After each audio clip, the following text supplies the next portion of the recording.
Hello traders, how are you? कैसे हैं आप लोग? तो दोस्तों, आज हम लोग वीकली एनालिसिस करेंगे। उसके लिए हम जाएंगे एक्सएम.com पर, रिसर्च एंड एजुकेशन के अंदर एक्सएम रिसर्च, और हम डिकोड करेंगे कि आने वाला जो वीक है वो फॉरेक्स मार्केट के लिए आपका कैसा रहने वाला है, कौन कौन से इवेंट्स हैं जो फॉरेक्स मार्केट के अंदर पर्टिकुलर करेंसीज को इम्पैक्ट कर सकते हैं। तो सबसे पहले तो जो इवेंट है वो आपका 22 मार्च को यानी वेडनेसडे को आपका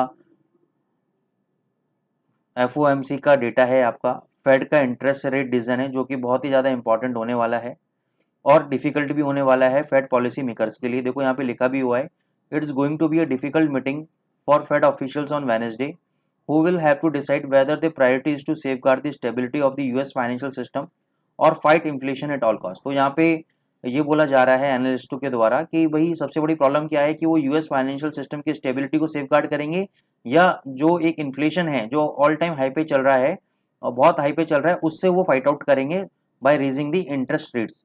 तो traders are betting that the episode in the banking sector will force the Fed to stop it tightening cycle soon.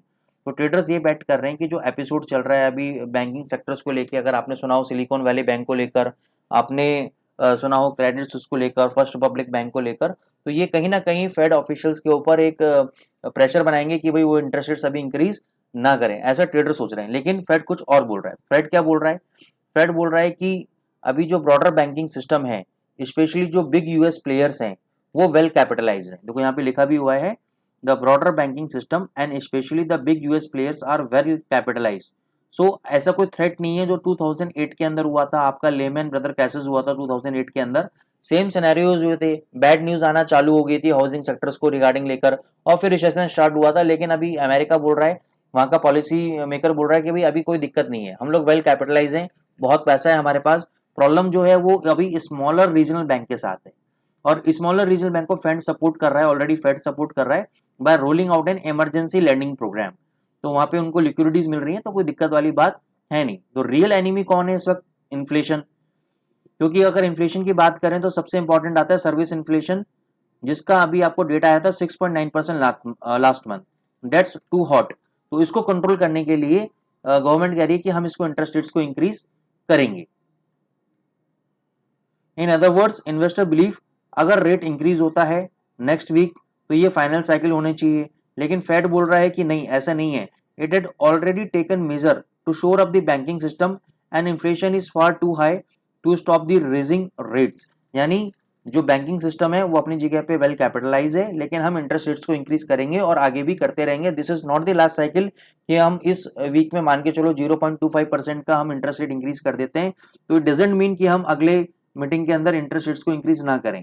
तो इंटरेस्ट रेट्स को हम डेफिनेटली इंक्रीज करेंगे। फिर आ जाता है आपका बैंक ऑफ इंग्लैंड का। बैंक ऑफ इंग्लैंड का भी आपकी मॉनेटरी पॉलिसी है आपकी। लेकिन अभी बैंक ऑफ इंग्लैंड का क्या है, लास्ट वीक कोई भी ऐसा न्यूज नहीं आया क्योंकि मैक्सिमम न्यूज आपका बैंक्स जो थे अमेरिका के अंदर वो बैंकिंग सेक्टर के ऊपर और यूरो जोन के अंदर जो फाइनेंशियल इंस्टीट्यूशंस थे उनके ऊपर फोकस रहा। लेकिन जो यूके की न्यूज है वो पॉजिटिव रही आपकी, पॉलिटिकली भी एंड इकोनॉमिकली भी। After several month of business service warning about A UK recession. तो यूके रिसेशन का काफी टाइम से सर्वे चल रहा था और यूके कहीं ना कहीं रिसेशन की तरफ जा भी रहा था। लेकिन अभी जो लेटेस्ट न्यूज आई है उसने एक ब्राइटर पिक्चर पेंट की है, revealing the recovery in new business order. तो यूके इकोनॉमी के अंदर नए बिजनेस ऑर्डर्स आए हैं, that is positive news for future growth. लेकिन अभी इससे ये साबित नहीं होता कि अगर न्यू बिजनेस ऑर्डर्स आए हैं यूके इकोनॉमी के पास तो economy is not out of the woods, अभी बाहर नहीं निकली है रिसेशन के खतरे से। Inflation is still running at double digits. Electricity के प्राइजेस बहुत स्काई रॉकेट हो गए हैं, आसमान छू गए हैं। और पोस्ट ब्रेग्जिट वर्कर की शॉर्टेजेस हो रही है जो कि रिसेशन को कहीं ना कहीं एग्जर्बेटेड कर रही है। इन्वेस्टर्स को रिगार्डिंग द इन्फ्लेशन अपडेट मिलेगा वेडनेसडे को और उसी के बेसिस पे आपको थर्सडे को मेन इवेंट है आपका जिसमें पॉलिसी मेकर डिसाइड करेंगे कि whether to increase the interest rate और नॉट। तो ये एक बहुत ही इंपॉर्टेंट डिसीजन होगा। इसके 50-50% चांसेस हैं। मार्केट जो एक्सपेक्ट कर रही है कि देयर इज ए 50-50% चांसेस कि क्वार्टर पॉइंट आपका रेट इंक्रीज हो सकता है और ये भी पॉसिबिलिटी कि कोई भी एक्शन नहीं हो सकता क्योंकि अभी ब्रिटिश इकोनॉमी जो है एक अच्छे शेप के अंदर नहीं है, अच्छी पोजीशन नहीं चल रही ब्रिटिश इकोनॉमी की अभी। तो अभी 50-50 चांसेस हैं, वो हाइक कर भी सकती है, हाइक नहीं भी कर सकती, देखना पड़ेगा। और अगर ऐसा होता है तो जीबीपी को एक बूस्ट मिलेगा, डेफिनेटली जीबीपी को एक पॉजिटिव मोमेंटम देखने को मिलेगा। Switzerland has been at the apex center of the recent banking panic amid fears about the solvency of the Credit Suisse। तो स्विट्जरलैंड लास्ट वीक में बहुत ही ज़्यादा सेंटर में रहा न्यूज़ के, क्योंकि क्रेडिट स्विस जो था इसका बहुत बड़ा फाइनेंशियल इंस्टीट्यूशन है, तो उसको स्विस नेशनल बैंक ने इमरजेंसी फंडिंग की $54 बिलियन की टू द ट्रबल्ड बैंक। और जो स्ट्रेस है वो अभी भी उसका कम नहीं हुआ है, प्रॉब्लम अभी भी कम नहीं हुई है, अभी भी वहाँ पे डिमांड हो रही है डेरिवेटिव्स की, date protect against a Credit Suisse default.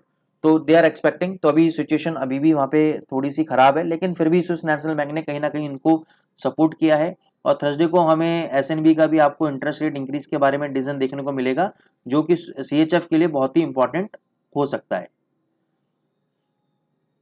अगर हम बैंक की प्रॉब्लम्स को दूर कर दें तो जो आउटलुक है स्विस इकोनॉमी के लिए वो हमें पॉजिटिव नजर आ रहा है। The SNB is still intervening in the FX market but it has switch sides in recent quarter. It is now buying francs on the open market to help the currency appreciate. तो बहुत बड़ी news है कि जो bank है वहाँ का SNB है, स्विट्जरलैंड नेशनल बैंक है, वो ओपन मार्केट से करेंसी अप्रिशिएशन के लिए फ्रैंक को बाय कर रहा है। तो ये पॉजिटिव न्यूज है। तो आपका डॉलर का न्यूज हो गया, जीबीपी का न्यूज हो गया, आपका सीएचएफ का न्यूज हो गया, आपका ये सारे न्यूज़ आपके बेसिकली मॉनेटरी पॉलिसी से रिलेटेड हैं।